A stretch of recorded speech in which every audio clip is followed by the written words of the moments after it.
Communities also work on a larger scale to promote the rights and dignity of people with disabilities. Communities can go wherever people with disabilities are to make sure their rights are being respected, and they don't have to ask in advance, so they can figure out what's really going on in facilities like psychiatric hospitals, nursing homes, and prisons. If PNA staff find that people with disabilities are neglected, abused, or their rights are not being respected, PNAs can take action and make sure it doesn't happen again. PNAs can also advocate using the legal system. They try to resolve disagreements through negotiations, but sometimes have to file lawsuits. These lawsuits might be for an individual with a disability or a group of people with disabilities. For example, if a building does not have an accessible entrance and refuses to provide one, or an employer refuses to provide braille materials, PNAs have improved for employees. PNAs also talk to policymakers, the people who write laws and rules for the community. PNAs educate them about how their choices can improve the lives of the disabled community members they serve. Supporting self-advocates with disabilities, seeking justice through the legal system, educating policymakers. PNAs do all this and more so that people with disabilities can live the lives they want. For more information, contact Disability Rights Texas at 800-252-9108 or disabilityrightstx.org.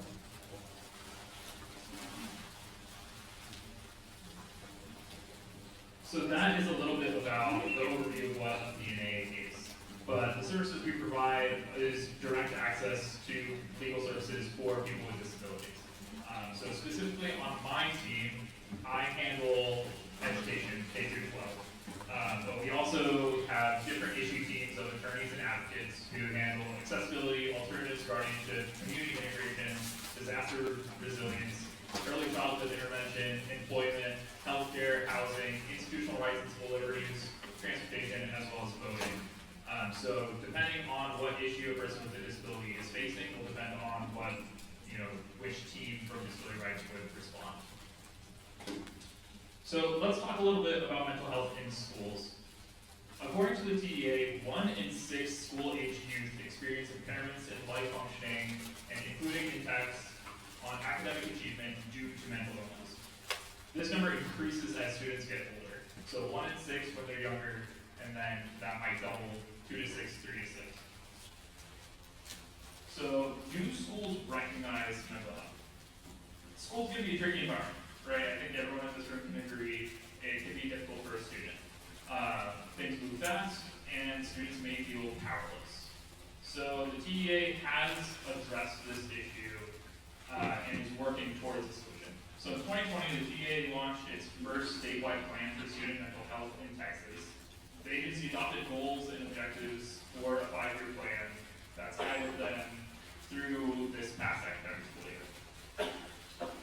I'm going to be addressing a little bit about that. So the plan aligned goals and objectives for promoting student mental health with the developing of 2 acronyms. One, the Safe and Supportive School Program, and a multi-tiered systems of support. This was with the objective of authorizing statutes for mental health with agency strategic goals. So they're working with the Texas legislature to try and get some funding from Congress, as well as goals as to what that money will be spent on. If you want to take your phones out and scan the QR code, this is what I'm going to be citing a lot to throughout this presentation. This is the 5-year plan. So in 2020, they came out with a plan. Now that it's 2025, they are going through and evaluating what we had and where to go next.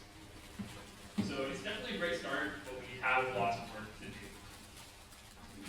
According to the TDA, each year approximately 1 in 5 children, so 20% of children, experiences a clinical mental health disorder.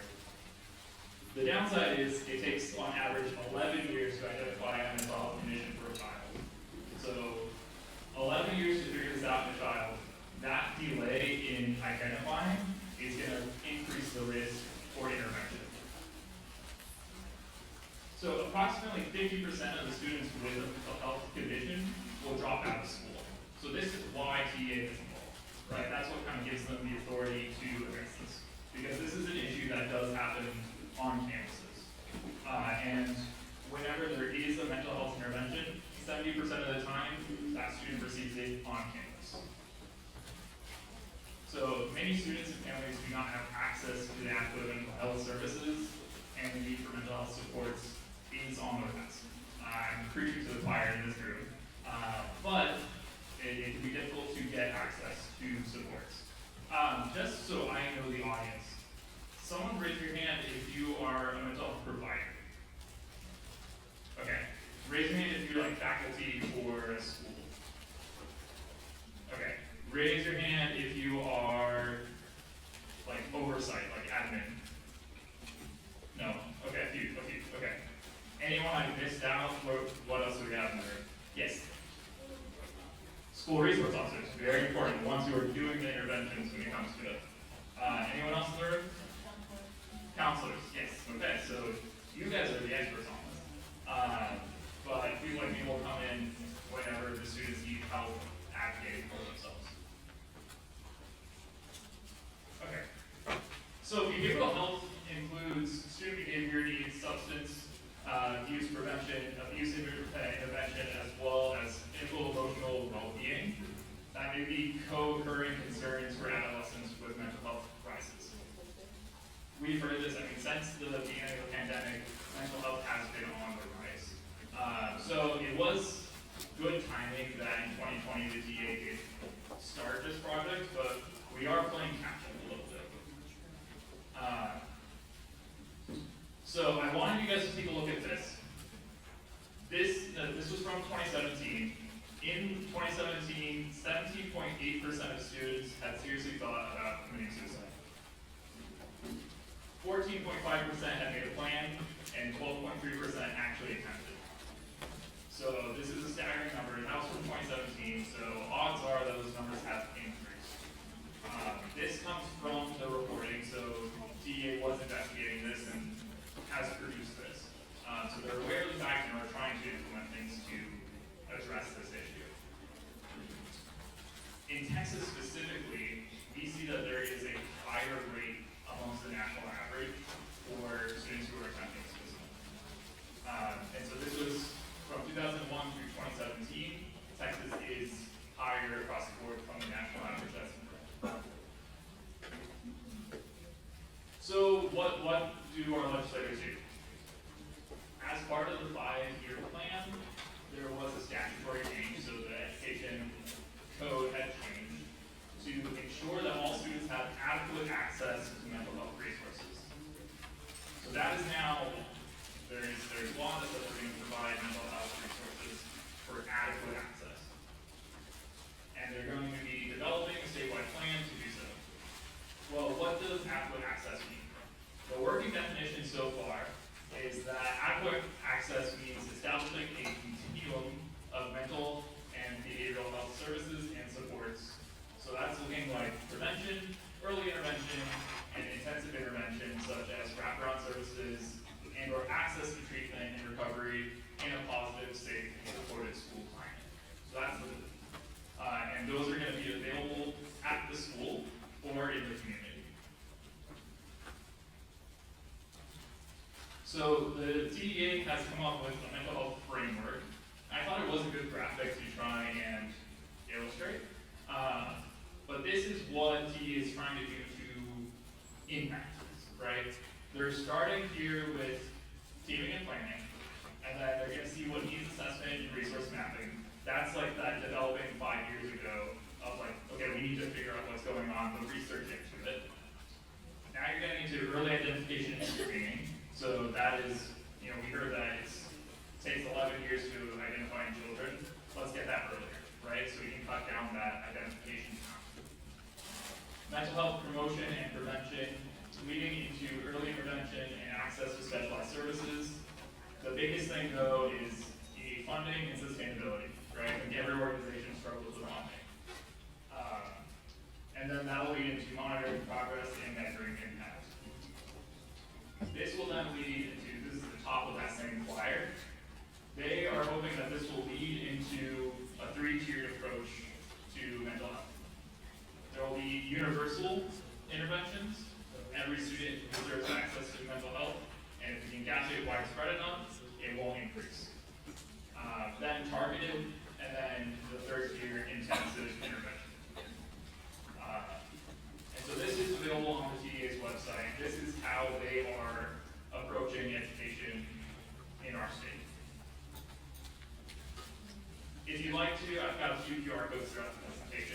take them out and take this one. This is the School Mental Health Practice Guide and Toolkit. So this was produced by TEA alongside Texas Aware.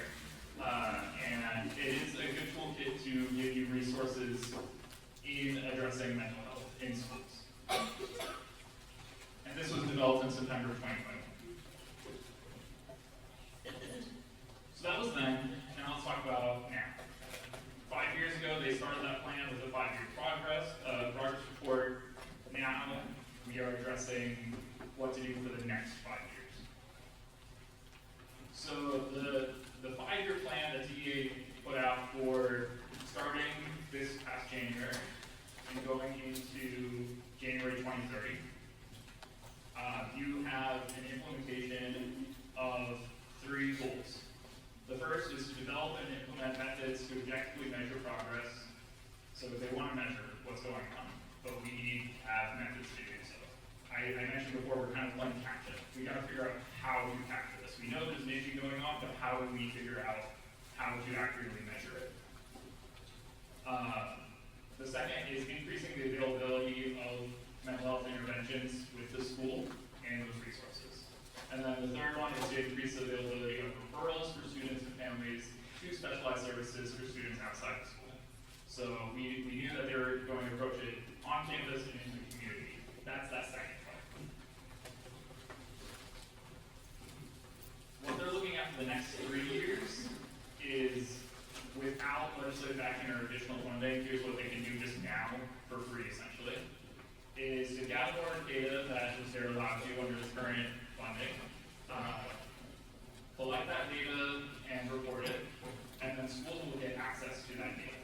So when we're talking about we need to come up with measurements so that way we can address this better, that's what they're working on for the next 3 years. And then they're hoping to get more external grant funding outside of the legislature. What they want to do with extra financial support is to then identify research-based methods and implement those into monitoring. They want to then be able to give that to school systems, and they want to add it to the Teams system. So you might hear like Teams coding for certain environments, and allowing schools to have access to that data. They also want to be making sure that they give each school to engage with contract personnel or add TEA staff to support the TEA on these activities. Then from there, they're working to get long-term legislative action to actually address this issue. So the last 5 years was, we know there's an issue, how do we address it? These next 5 years are implementing the groundwork and the foundation for tackling it. And then in the last 2 years of the next 5-year plan, we'll be actually implementing those strategies. I'm hopeful that it'll work out. I think we all know that mental health is an issue in the States. I think this event wouldn't be put on if we didn't know that it was an issue. And so TA is addressing it, and it's up to all of us in this room to like make sure that we can all work together to protect students. So now let's talk about like my bread and butter, which is special education.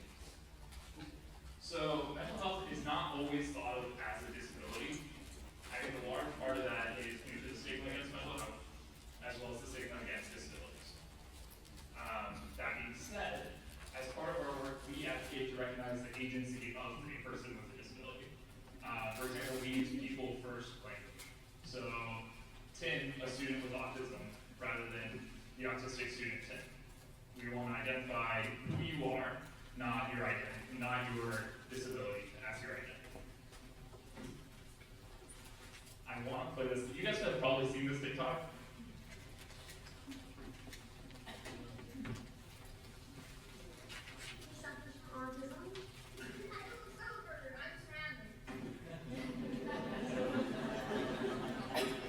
That was a brother and sister, you know. He suffers from autism. I don't suffer. Well, that's what we want to work on. It's not your identity. It's just your. It's just what you have.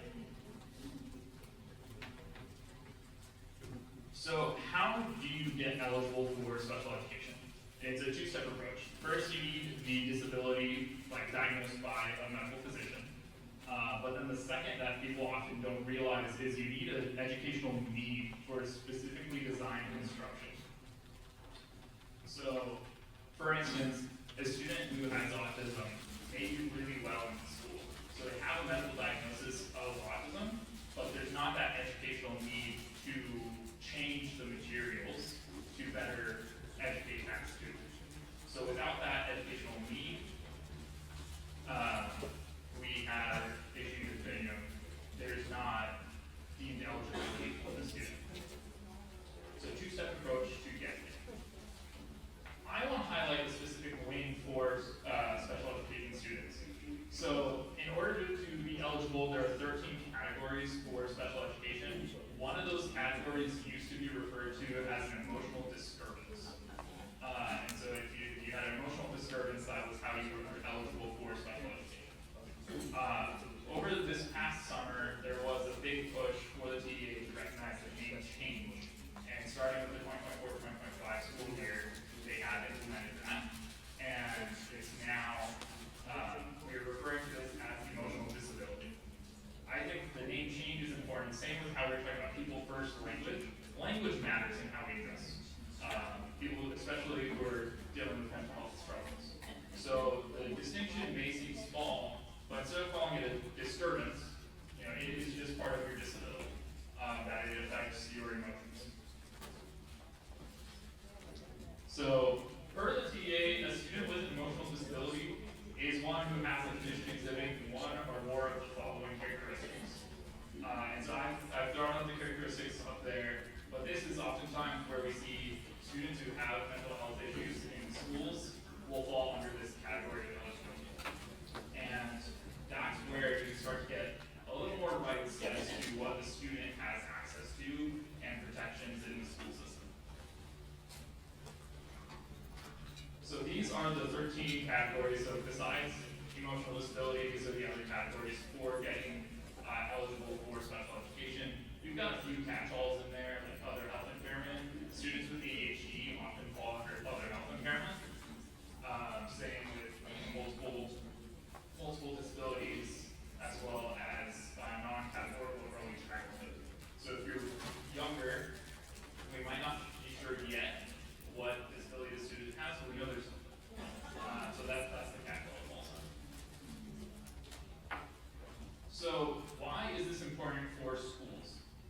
Schools have the obligation under the Individuals with Disabilities in Education Act, or IDEA, to find students who have disabilities and evaluate them for special education. So we refer to this as the child find obligation. So oftentimes that's where I will get involved. If a student is in a situation, let's say, where they're expelled, but then we find out, well, they've had a diagnosis for a disability for a long time, school didn't really do anything about it. That's where we would bring the suit against the school for a violation of their child kind of obligations. So similarly, this is where schools have the obligation, if a student is struggling with mental health, if it would fall under the emotional disability, then this obligates the school to get those resources that the student needs. So I want to take a second to break down the IDEA versus Section 504. Raise your hand if you guys are familiar with this area. Great, okay. So I'm going to bore you for a second, but for the rest of you, so Section 504 is Section 504 of the Rehabilitation Act, and that came before the Individuals with Disabilities in Education Act, as well as before the ADA. And it gives accommodations, but not specific changes to education. So, for instance, we mentioned that a student may have ADHD in the classroom. They just may need more time to complete a test. That could be an accommodation under Section 504. You get extra time, but you're not changing the material and how that's being taught, so you might not necessarily qualify for special education. The difference is that Section 504 is overseen federally, so the Department of Education Civil Rights Division will oversee that, versus under the IDEA, the TEA, the Texas Education Agency, is the one that oversees the implementation of special education in schools. Same sort of things. IDEA only covers K through 12, and then once you graduate from high school, you might revert back to a Title IV plan for college. So 504 is a wider apparatus that catches a lot more people, and IDEA is more specific, specialized to the needs of that student. If you are trying to be evaluated for special education, there are a few requirements. The first is, let's say a parent says, I think my student has a disability and I want them to be evaluated. So if they give notice in writing, it has to be in writing. We see that all the time where we can't help you, we said it verbally. But if it is in writing and you request to the school that you want your child to be evaluated for special education, they have to get back to you within 15 calendar days to provide either parental consent, because it does require parents' consent to be evaluated. So you mentioned before that the school has a child find obligation. So if the school says, we think this person has dyslexia, for instance, and the parents say, I don't care, I don't want my student to be evaluated for this, that cuts it off. The school has done their part, but the parent still has consent over their child. So within 15 calendar days, they either need to provide parental consent for the evaluation, or what's called prior written notice, which is a writing of saying why we're not going to be providing the evaluation. So it could be like, he's doing well in school, we don't think there is an educational need for this, and because of that, we're not going to evaluate him. Within 45 school days of that, they must then conduct a full evaluation, and within 30 calendar days after that, you have to hold what's called an ARD, admission review and dismissal meeting. Texas is the only one that uses ARD. Every other state uses the IEP, Individualized Education Program. You're supposed to hold a meeting to evaluate what happened in the evaluation, and then determine whether or not. Are you looking for your grade? There you go. So, within 45 days, that meeting needs to be held. Sorry, 30 calendar days, I apologize. I want to talk a little bit about discipline in schools, because we see this a lot with students with behavioral disorders or mental health issues. There are 4 pretty common ways for discipline: suspension, expulsion, in-school suspension, or a disciplinary education program, or DAEP. In order for a student who is under special education to be disciplined, there's a few things that need to happen. If it is more than 10 days of removal from the education setting, so let's say there is a suspension that will be 15 days, or if there's a pattern of suspensions that totals 10 days, so let's say it's been 6 suspensions this school year, and it's been now 12 days of suspensions, that will trigger what's called a manifestation determination review meeting. So what an MDR is a determination of whatever disciplinary, whatever actions that led to the disciplinary recommendation. We need to determine whether it was due to the student's disability, caused by the disability, or it wasn't. So, for instance, let's say a student has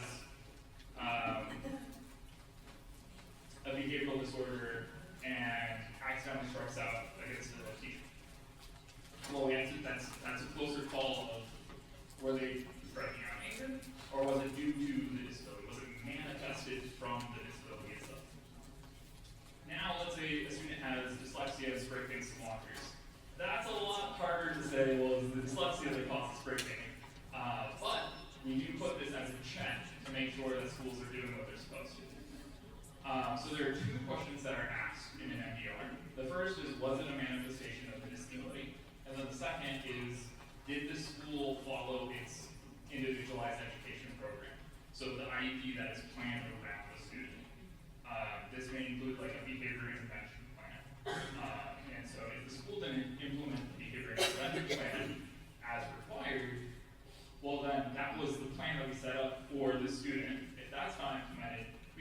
student, that would be the fault on the school.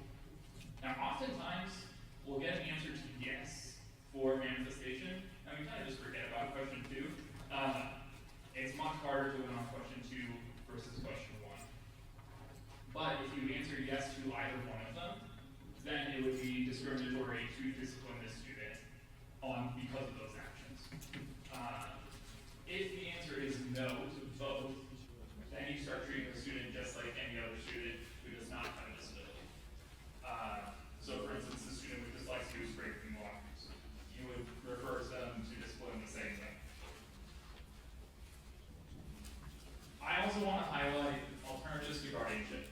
So one of the things that Disability Rights does is we advocate for people with disabilities, but we want to make sure that they have, the same accesses as you and I in terms of living their lives, making decisions, where I want to go to school, how I want to spend my money, things like that. Who here is familiar with the Britney Spears case in terms of conservatorship? Yeah. So that was a huge win in terms of giving agency back to the person. In Texas, our organization helped push for an alternative to guardianship that was passed in the legislature, and we now have a contract that you can sign with students, or not with students, with anyone with a disability, who are 18 or older, as instead of a guardianship or conservatorship, they have the final say, but you can designate people as a support. So let's say my mom, who I go to for any sort of advice, I can now designate her as a person for financial advice. So the bank can also refer to her. She can have access to those informations. In medical situations, you will hear power of attorney, things like that. Very similar in terms of a supported decision-making agreement.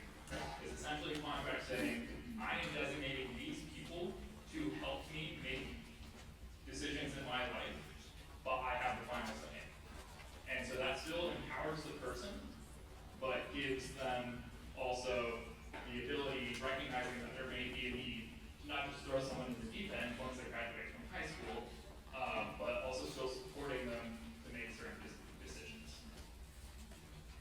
We also have a team at DRTX that specifically works on removing guardianships. So if we find that a guardianship is not appropriate or it's been being abused, we will work on doing that. I don't typically handle those cases, but we do have a whole team that does. So, this is more information for the community, but please word of mouth is important. How to apply for our services. You can file an intake. I will say that due to reductions and delays in federal funding, we are currently pausing our intakes until Monday, June 9th. So we are not currently taking any new cases. We are hoping that will change soon. Because of struggling with funding, I'm going to shamelessly say ways to support our organization. Feel free to donate. I'm going to leave this QR code up there, but also take this opportunity to answer any questions that you might have. Yes, ma'am.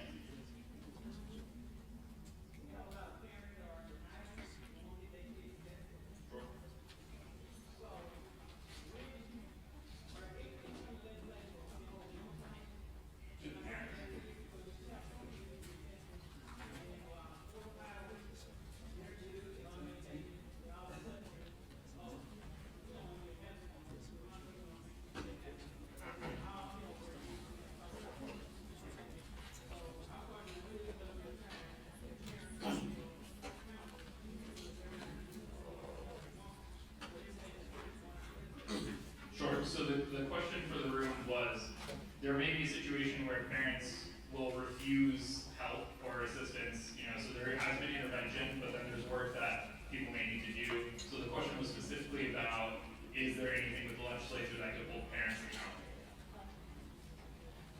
It's a complicated answer. Depending on the situation, CPS might get involved, right? If there's abuse or neglect or suspected abuse or neglect, CPS is always involved. And then, parental rights could be challenged, and if there's harm to the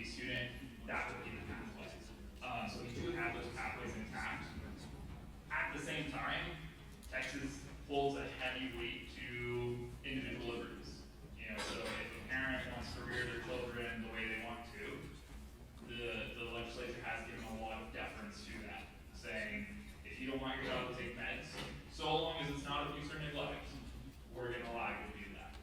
Because that's your right to raise your children. It's a very difficult balance. It's not an easy one. I think if it were easy, we wouldn't be having these talks today. But I hope that answers your question. Yes, sir. Yes, so I would like to know how does the TA ensure that schools are being accounted for the things that you see in the PowerPoint. I work with every school, Cicely, Portage County, all of them are always following this. How does the TA help that students get the services that they need if they call you? So if I have that student, I'm a parent, I call and say, hey, I have a problem with X school visit. How do y'all come involved? So how I get involved is I sue schools. Well, we often don't have to sue. We go in and we negotiate a lot. I think if we end up having to file a suit, that usually means we're going to lose. That being said, there are obligations like you mentioned, and a lot of times, let's be honest here, they aren't followed as much as we would like. So there are organizations like ours. There are also private attorneys who do education cases as well. So I'm specifically on a grant that I only represent people who are 200% below the poverty line. So anyone over that household income, I do not represent them. I can't use my federal funding. Actually, I'm state funded. I can't use my state funding for that person. But you go in and you try to intervene. So there's a process through the TA. The TA is the oversight. So there's that slide about like who oversees what. The Office of Civil Rights oversees Section 504, and that's federal. If you've been watching the news lately, that's been a challenge to get any federal things to go. So the Dallas office was closed for the Office of Civil Rights, but I have had a few cases get moving through the Washington DC office. So that is still hopeful. But for special education specifically, TEA oversees that. And so they will be handling situations where there is a violation of, let's say, that child find obligation, right? Or if a teacher restrains a student. You know, there are rules around restraining a student. So if those rules are violated, we would then write a complaint alleging certain facts, and we would send supporting evidence to the DEA. The DEA assigns an investigator who will then look into those facts, request records from the school to see if they can substantiate those allegations or not, and then come up with a finding of fact and remedies that would be awarded either to the student, or oftentimes it's like training for the school districts. So we need to have training on how to hold remedies, or we need to, or how to handle restraints, or we need to have trainings on implementing IEP. And so it's a drop in the bucket, honestly. I wish there were better ways we could do it, but oftentimes we have to take it just case by case and hope that, you know, enough drops in the bucket will fill the bucket eventually. Yes, go ahead. For the supported disability agreement, is there a charge associated with that, or how long attorney or is that? Yeah, so the question was, for a support decision-making agreement, is there a charge like power of attorney? No. So it's just a contract. Anyone over 18 who has capacity can make a contract, and it's just in writing. So we have held clinics in the past where we would just, you know, bring people in and we'll help create support decision-making agreements. We have a template for it that we use for our cases. You can also, you know, reach out to other attorneys. I don't want to suggest getting legal advice from Google. That seems unethical. But it is a contract, right? So anything about, in terms of, there's no like filing fees, like you mentioned with power of attorney. You don't file it with court or anything like that. It's just, if someone asks, does this person have access, you can show them the SDMA and say, yes, I've designated them to be able to receive financial information or medical information and things like that, so that way they can help me. And it's still legally binding, that's correct.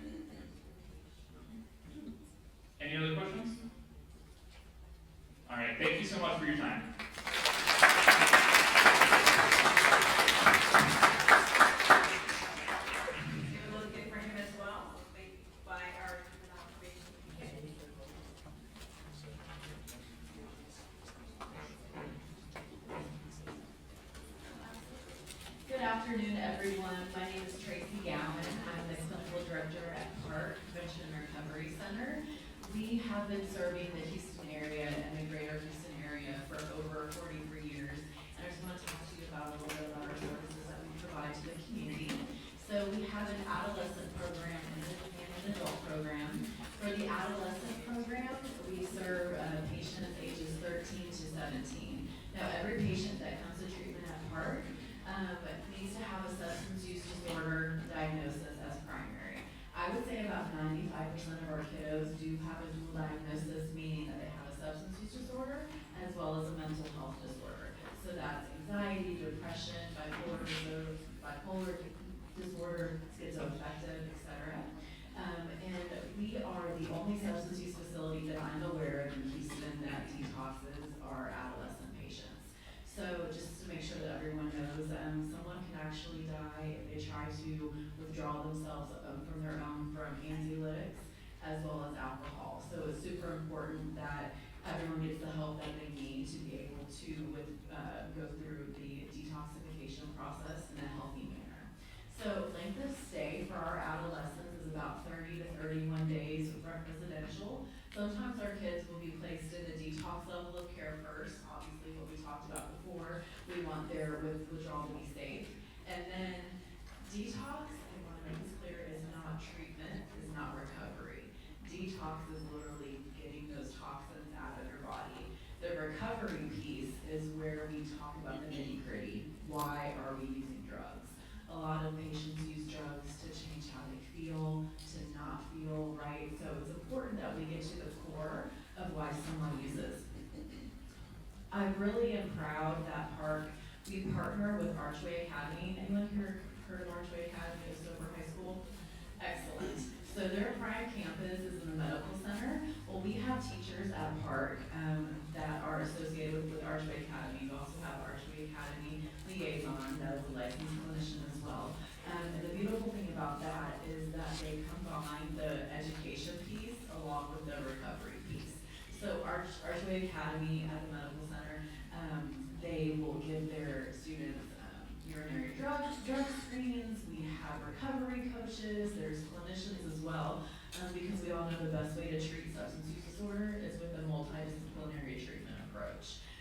So it's just super important that everyone knows that we take the education piece seriously and we combine that with the recovery piece. So when school is in session during fall and the spring semesters, their typical day is they'll go to school in the morning and then we do their therapy, their substance use disorder education, their process groups, all those activities in the afternoon. And every group is no longer than 50 minutes because we know the time span of a kiddo is small. So we have a very structured unit. We separate the hallways by gender. And every patient that comes to Park is assigned a primary clinician as well as a care coordinator. The care coordinator's job is solely to focus on the discharge plan. Because if you don't have your plan when you leave treatment, are you likely to be making those follow-up appointments? Probably not, right? So we work hand in hand with the patient's parents to make sure they have their psychiatric appointments set up, their outside therapy. We want them to be doing outpatient treatment, PHP, IOP. Studies show that the longer that you're in treatment, the better success you have with staying sober. We also partner with APGs. Does anyone here know what an APG is? Okay, I'm gonna teach y'all something new. It's an alternative peer group, okay? And alternative peer groups, they help the kiddo as well as the family in their recovery journey. So Teen and Family Services and PADAP, Palmer Drug Abuse Program, are two of the APGs that we partner with. And it's really neat because what's the most important thing to a kiddo in their life during that time span? Friends, right? And so what we do is on Tuesday nights and Saturdays, we have the kiddos from the alternative peer groups come in and they run meetings. This is a great way for them to get their sponsor and to give them hope, like, hey, I connected with so-and-so. If they can stay sober, so can I. So we really want them to focus on building their sponsor, building their sober support network, obviously continuing to grow in their education, and really focus on their life ahead. Every patient will also have an individual session every single week, as well as a family session every single week. It's so important to get the whole family involved because we know this disease doesn't impact the patient, it impacts the entire family unit. So we talk about healthy boundaries, the disease concept of addiction, just really how to move forward as a family unit into their recovery journey. So that's a little bit about the adolescent unit. For our adult unit, obviously 18 and older, we offer all levels of care, detox, residential, PHP, which we like to call day treatment, and IOP. And we also recommend that our adults go to sober living if their home environment does not support their recovery. And so again, every patient is paired up with a clinician and a care coordinator, so the clinician can really focus on the reasons why someone is using. We do group therapy, we separate the patients by gender as well, we do trauma, loss, and grief groups, and we really do some more experiential things because why are you sober if you're not having fun? So I just wanted to take some time and thank you again for allowing me to come out here and sharing about the hope and the solution to those that are affected by substance use disorder. Thank you.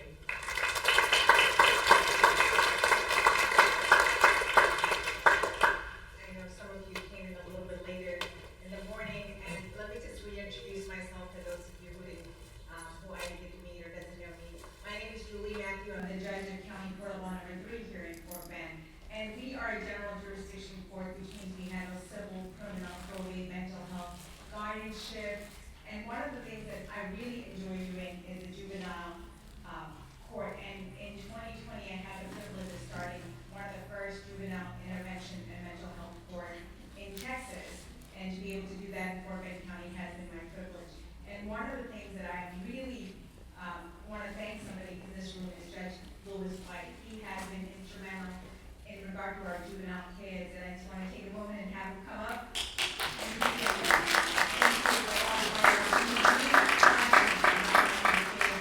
And he is the person that they see more often than any single one of the presiding judges. So thank you for all your hard work, Judge White.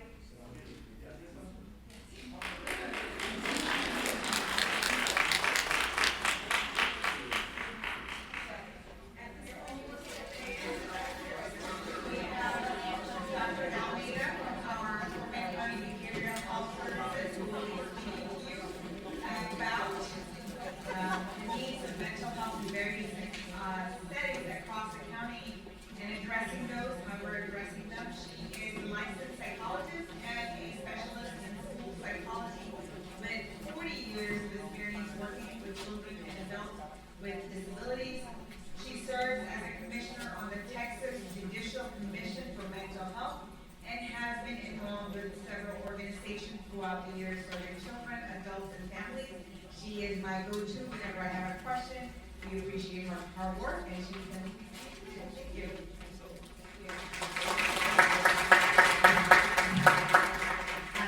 So thank you, and I know it's the afternoon, and I can assure you that we're starting early. It doesn't mean that I'm going to talk longer. It means you're going to get out earlier. So yes, and I know everybody's staying for the ride. So yeah, so I'm a licensed psychologist, and I've been doing this for over 40 years, and I've probably worked in every setting that serves children and youth, including being a school psychologist and for several school districts, Fort Bend, Lamar, East Bernard, Orton, Bowling, New Gulf. So I've seen a lot of kids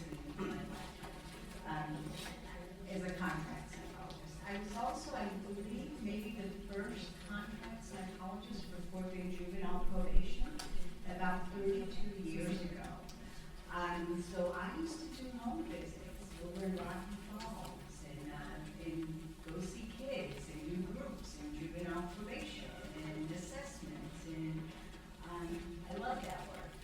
And that was really working with kids and families. So that's where I come from. I've also worked at the State Supported Living Center, so with very individuals with IDEs, severe behavioral problems, and I've also done some work at the state hospital, and I was the clinical director for Texas. So how did I end up here and with this department is really a result of our council of judges. Several years ago, I guess it was maybe 2008, and, they approached me and, adult probation was like, we gotta do something. We have all these people in our jails and in our courts that have mental illness, and we have, remember the sheriff, we have feces smearing, going on, and what do we do about this mental health problem? And it just happened that I had, left, the Texana and was doing some other things, and the council of judges, came together with the justice partners, with the support of the DA, probation, commissioner's court, the sheriff, and created behavioral health services. And so it's going to be 15 years in October. It started out just me, part-time, and now we have a staff of, 18 to 20, depends on what grants we have, including, one of our most recent, additions, which was Kayla Elwood, that you heard, this morning, and that is one of our newest programs, this first responder wellness. So I'm really proud of this, and I'm really proud when folks from the state say, wow, Fort Bend County is doing this. Williamson County should have one. Usually we are looking at what Williamson County does, and so this is a very unique department. It's also a department that's focused on collaboration. I often say I have no authority. I work alongside the judges, the sheriff, the DA, probation departments, providers. Hopefully we work in partnership and we provide expertise and services around behavioral health. So I'll talk a little bit about what we do and how we fit into this. I wanted to recap kind of the themes throughout the day. So it was interesting. The only thing that I wanted to mention that I didn't hear, how many people know about 988? Okay. Well, everybody should know about 988. 988 is our 24-hour crisis hotline for suicide. So, kind of like we have a 911 system, there's a 988 system. So 988, there's information out there, you should find it.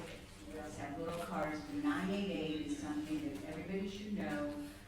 If they know somebody that's in crisis, suicidal hotline, you call it, somebody's gonna answer, they'll talk to you, and they will triage the call and get you connected to services, okay? So, great resource. We saw the risk of suicide among our children. I think that's really something we all need to pay attention to. COVID increased our awareness around mental health, anxiety disorders, depression disorders, but we need to pay attention to this. Our children are really struggling. So it's interesting because, we've all raised our hands like, what do we do? Are we first responders, law enforcement, mental health providers? It's like, well, how many of us are parents? How many of us are grandparents? How many of us worry about our children? Yeah. I can't go into a school without looking at how many exits there are. What happens? Where are the children going to go? We are all in that hyper-vigilant mode. But I really believe that really paying attention to our children is really critical. I wanted to mention one thing that also I didn't hear a discussion about is in order to take care of our children, we have to take care of ourselves. We have to take care of moms and dads. So maternal mental health is really, really important. I had the opportunity this year to work with the Rapani Foundation and some other partners, and this was the first time that in the state of Texas we actually had a maternal mental health day at the state capitol, March 18th of 2025. And it was interesting, and maybe I'm just getting really old, but I had the opportunity to, go talk to some of the legislators and their staff, and somebody asked me, we said, what's maternal mental health? We never heard of that. What is that? My grandmother and mother were always around. It's like, oh, well, let me tell you about that. mental health is something we need to pay attention to. Postpartum depression is a real thing. Moms struggling are a real thing.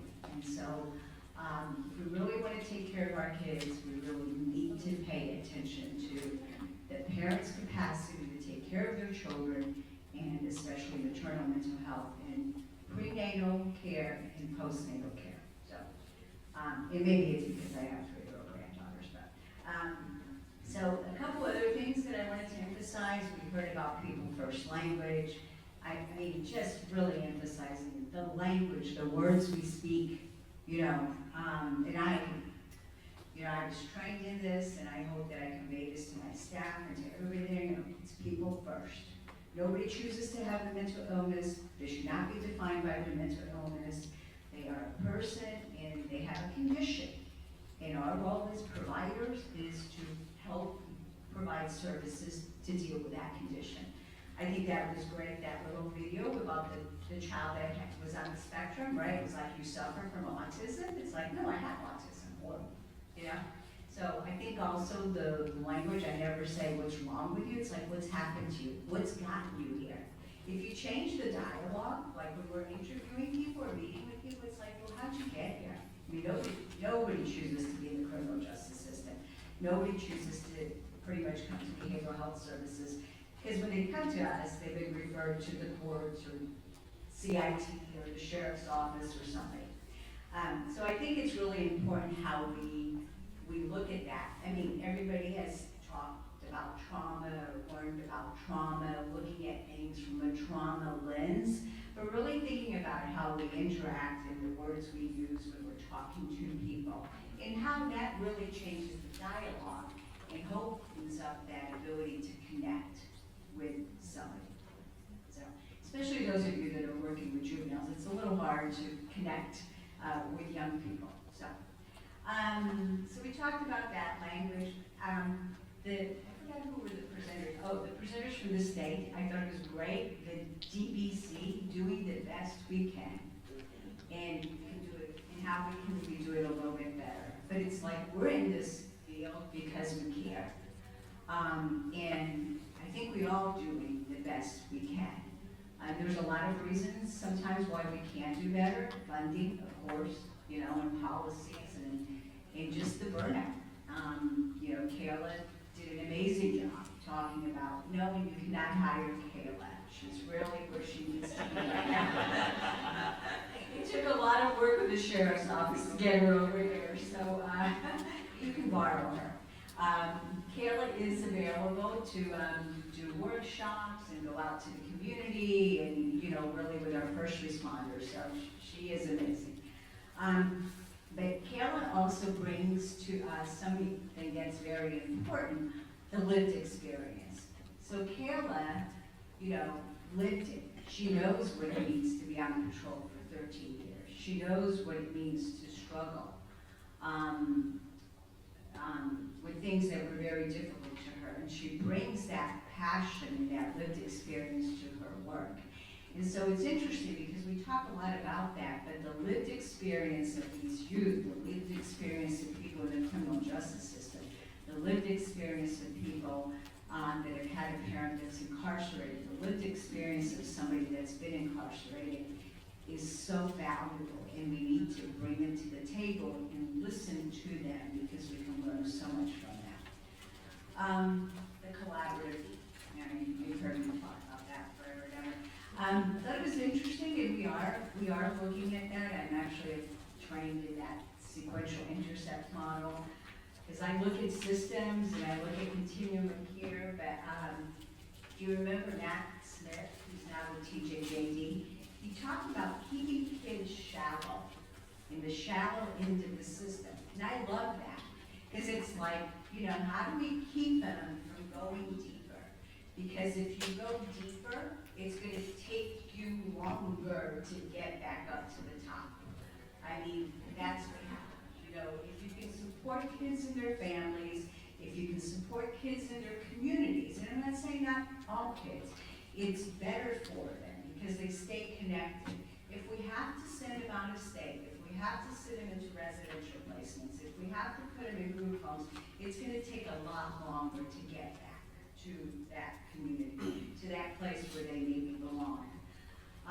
Anyway, wraparound supports, prevention, I think it's really great to hear about what Fort Bend County is doing and how we're always looking at these prevention. But I didn't hear anybody talk about, in those of us that are doing this work, the barriers. Well, there were, at the beginning, Michelle did talk about that. We talked a little bit about the barriers. Affordable housing. We do not have affordable housing in this county.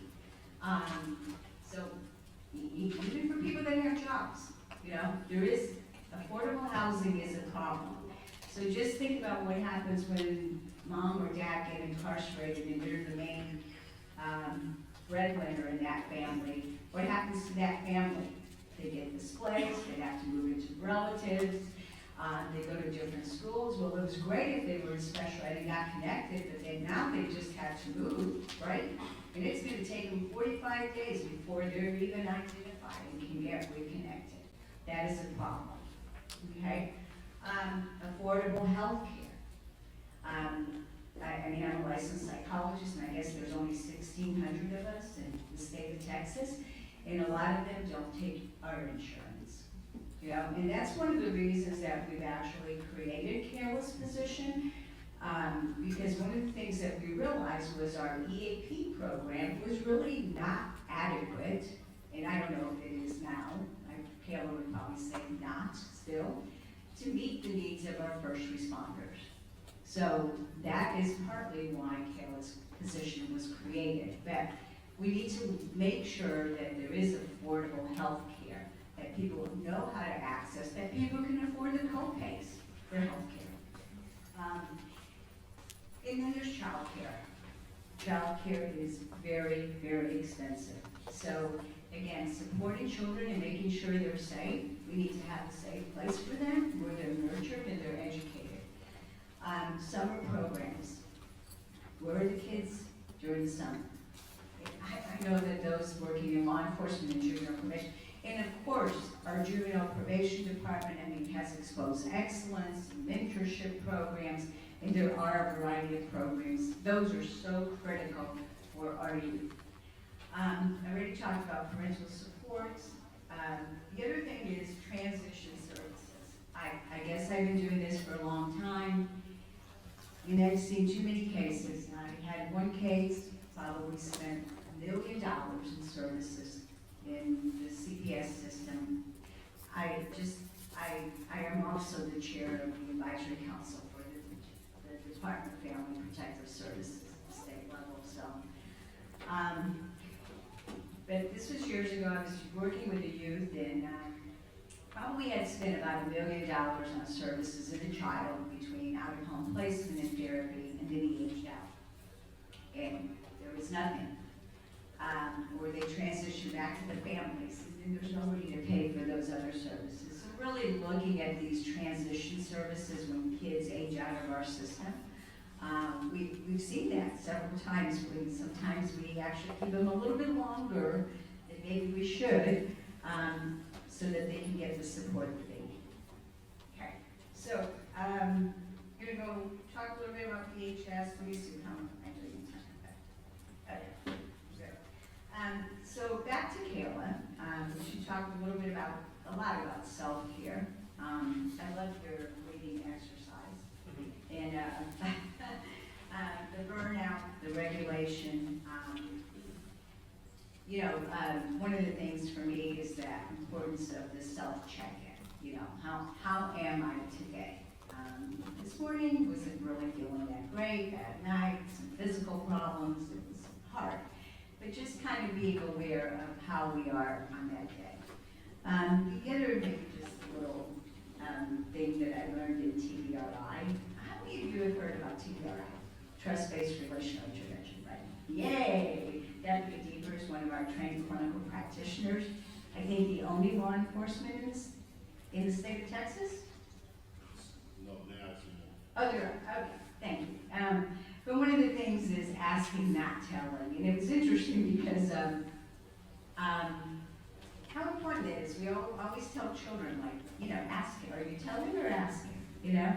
And sometimes I think it's important for us as either managers or colleagues, you know, are we asking or telling, and how that message comes across. So, and I think there's always an opportunity for redos. You know, how do we learn from our mistakes, or we all make mistakes? So that was it. That was my recap. Now, I will spend like 5 minutes on behavioral health services. So we started in 2010, and we have several licensed psychologists on staff, forensic psychologists, active level psychologists, licensed mental health counselors, trauma-focused, grief trained, EMDR trained, case managers, project management staff, and that's what we do. So this is our mission. So this is what we do. We have 5 R's, and it pretty much summarizes everything that we do. So our focus is on supporting resiliency, right, and building resiliency, right, reducing recidivism. A lot of our programs, as I mentioned, we work in partnership with the courts, with the sheriff's office, CIT. You know, we want to keep people out of jail, but then we also want to keep them from going back into jail, right? We want to support their reintegration into the community. So if we get them out, how are we going to connect you to services? How do we fill in those gaps to keep them out? Family reunification.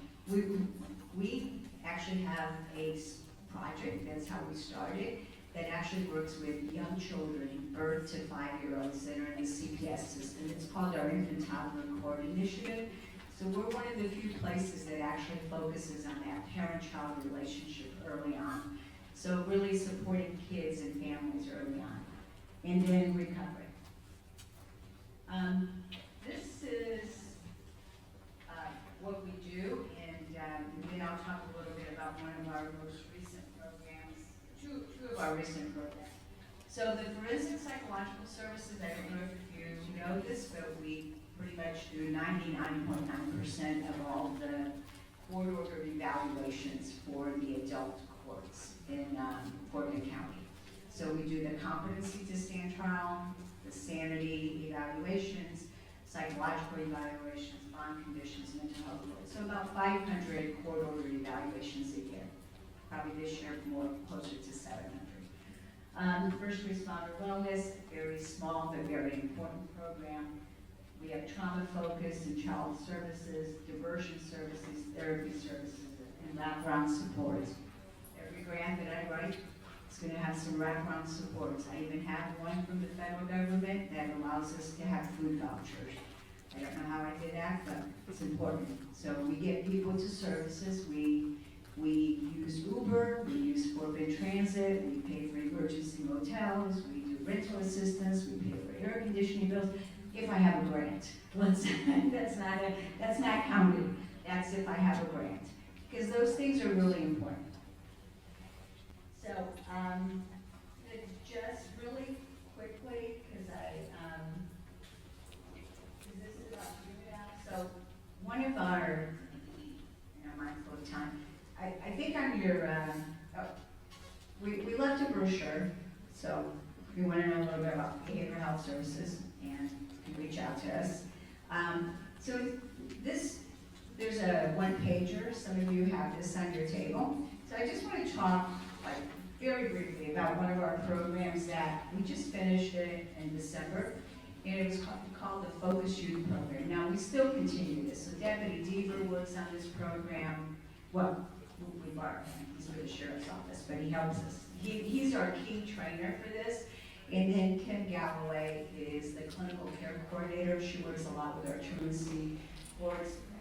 And this is one of those programs that actually is funded through the Office of Juvenile Justice Delinquency Prevention, Department of Justice, and pretty remarkable. So what we really did there was really focus on training law enforcement, and we hope to get into the schools, those school resource officers, but to train law enforcement and justice partners to identify youth that might be struggling with a emotional, behavioral, mental health disorder, and then based on their response,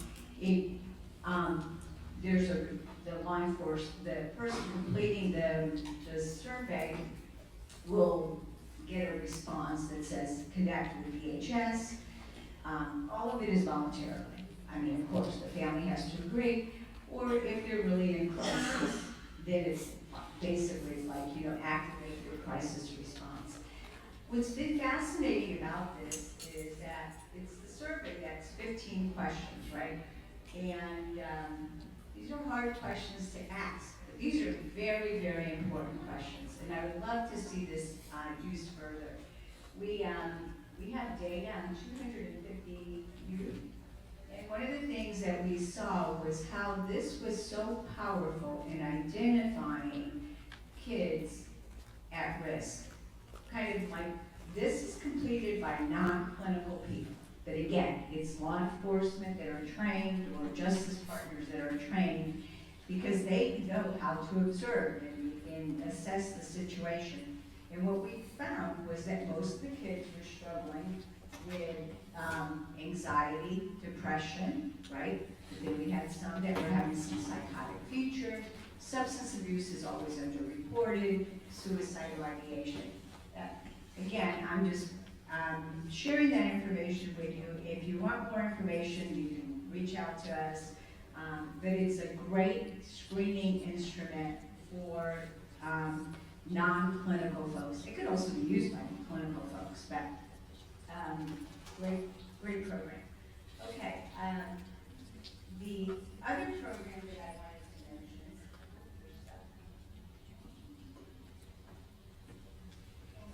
is technical difficulty happens. So one of our other recent programs, and Ingrid, who's our case manager specialist for this program, is actually here today. So it's called Always Parenting, and you kind of heard me talking about this issue that a lot of the children that we're working with have actually had a parent that's been incarcerated. And so Always Parenting actually is a program for parents that are currently in our jail with minor children and the community caregiver that's taking care of those kids. The services are free, and if you can be eligible for it if you're in the jail. Some of the charges you're excluded. We can talk about which charges we don't take. Some charges, injury to children and things like that. But if you're incarcerated or if you've been released in the last 6 months. So that's the Always Parenting program. So for example, if you're working with a youth and you know that their parent is incarcerated or has been incarcerated, this is a great program for them. And again, we have wraparound supports and assistance, parenting classes, great resources. Always Parenting. It's also funded through the Department of Justice. So right now, I haven't received any emails that our funding is getting cut, so far. So that is, I could go on, of course, but I'm not, because I think I'm at time. Do you have any questions about all of our services are free. Now, if you're like, well, I know somebody in the community that needs help, and they can call us, but we'll probably refer them to a community provider. Our referrals usually come from the courts and the criminal justice and the justice partners. That's really our world. It's this intersection between behavioral health and the justice system. That's what we focus on. So, any questions? Yes. Yeah.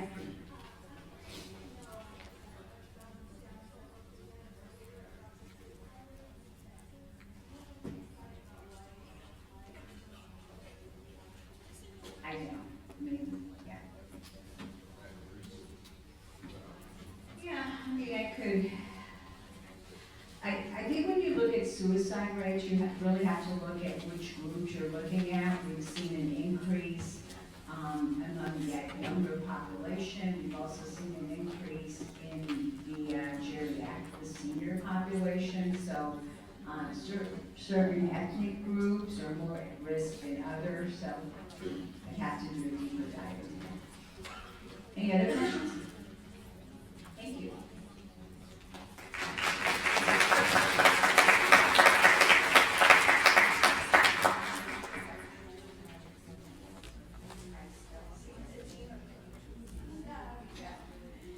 Thank you so much. We appreciate her expertise in this matter. Well, we're going to do some happening. So this is addressing the mental health needs of employees. Dr. Edwards is a dedicated mental health professional, licensed therapist, and community leader, committed to holistic healing, mental health equity, and faith-based advocacy. She serves as a mental health manager for Fort Bend County Health and Human Services, where she leads strategic initiatives to expand access to mental health services, reduce stigma, and support our vulnerable populations. And then we have Judge Tunisia Glover, who's a seasoned attorney and the former associate judge of the 400th District Court. She has a deep and ongoing commitment to justice, mental health advocacy, and community empowerment. Her career has been marked by dedication to improving how the legal system responds to individuals impacted by mental illness. So, Dr. Edwards, Judge Glover.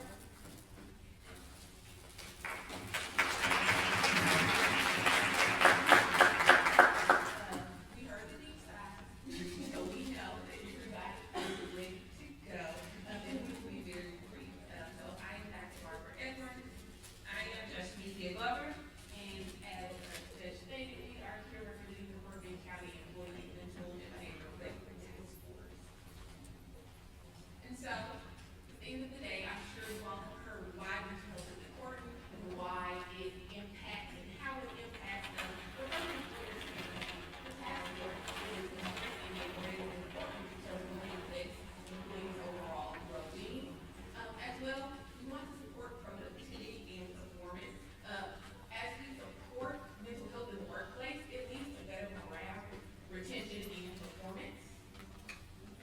As well, early intervention prevents crisis situations like suicidality, hospitalization, as well as substance abuse.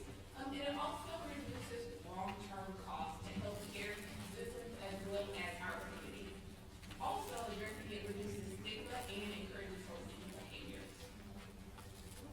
Strengthening mental health systems also benefits not just the individual, but the community as a whole, Fort Bend County as a whole, as well as we want to ensure that we're emphasizing psychological safety and employee well-being.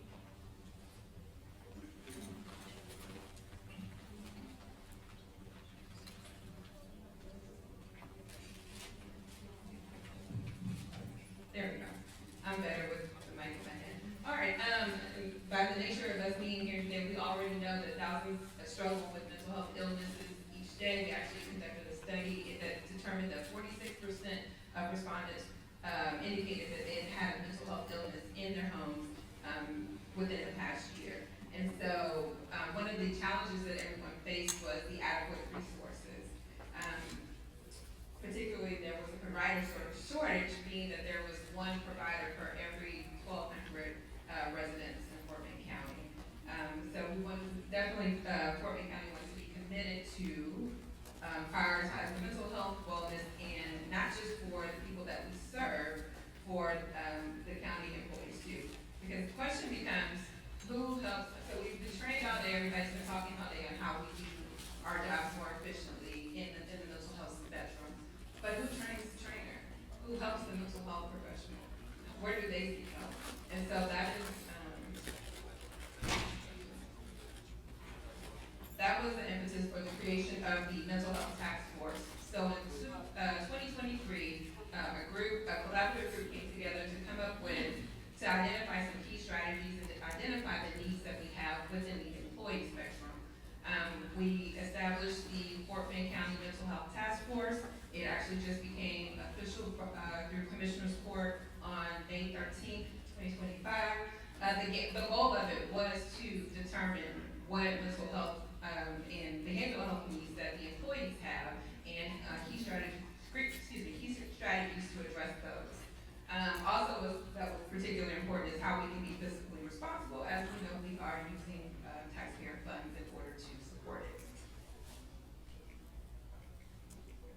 And then the departments that are all involved in this task force, the county judge's office, county attorney's office, obviously behavioral health services, health and human services, sheriff's office, human resources, risk management. The point in that slide is to let you all know that it's a collaborative effort. It's not just behavioral health services or any one department. It is a collaborative effort between the county offices to make sure that we are prioritizing employee mental health. And so, as you stated, the task force was just recently officially implemented. And so there are several goals that have been identified for the task force. One is just simply to establish best practices. We plan to research and recommend evidence-based strategies that will support mental and behavioral health for employees. As well, we plan to develop a structured, coordinated approach to identifying services and points of access for employees. As well, the task force has the goal and priority to produce clear and actionable guidelines for implementation that will help HR support employees, but not just HR. They help our divisions, our managers, our supervisors. We have to have guidelines that help us help you. As well, we want to be able to connect employees to resources. So we want to identify and collaborate with local mental health providers and partners. Also, we plan to evaluate, just simply identify our processes that are working, those that are not, and what's missing, so that we can develop data-driven recommendations that fill some of these gaps. And so ultimately, the goal is not to be reactive to some of the needs of our staff, but to be proactive and build a supportive culture within the county that empowers our staff to thrive emotionally, professionally, and mentally. And so here you will see that within Commissioner's Court for the upcoming fiscal year, we were allotted a budget of $50,000 to support education and training, stakeholder engagement, program development and implementation, data collection, evaluation, and support writing.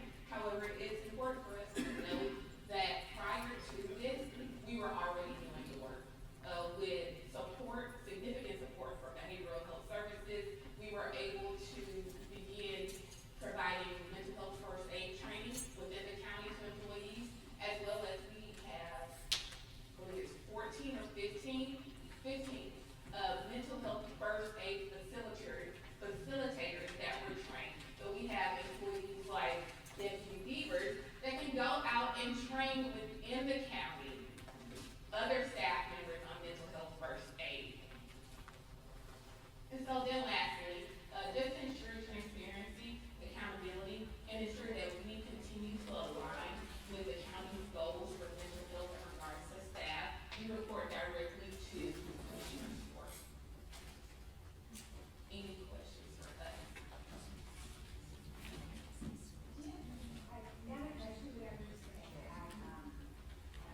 Yes, this is really recent, it was a, no, it was a, when did it pass? May 13th, about 2 weeks ago.